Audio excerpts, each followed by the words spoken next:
సమ్మర్లో మనం మామిడికాయ పప్పు చేసుకుంటాం కదా, అట్లనే మనం ఇక్కడ రైనీ సీజన్లో ఈ వాకాయ పప్పు సేమ్ ఫుల్గా ఏదైనా తినాలనిపిస్తుంటే మీరు ఈ వాకాయ పప్పు ఒకసారి ట్రై చేయండి.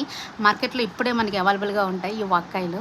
సో నేను చాలా తక్కువ క్వాంటిటీలో చేస్తున్నాను. జస్ట్ 1 గ్లాస్ పప్పుకి నేను ఇక్కడ ఒక చాలా తక్కువ క్వాంటిటీలో వాకాయలు తీసుకున్నాను. ఎందుకంటే మా ఇంట్లో మేము ఇద్దరమే, మా వదినాను నేను, మా ఇద్దరికి మాత్రమే నేను ఈ పప్పు చేసుకుంటున్నాను. కాబట్టి చాలా తక్కువ క్వాంటిటీ. మీకేమైనా కొంచెం ఎక్కువ కావాలంటే మీరు మీ మెంబర్స్ని బట్టి చేసుకోండి. జస్ట్ నేను ఒక 2 టమాటోస్ ప్లస్ ఒక 1 ఆనియన్ 3 మిర్చితో చేశాను.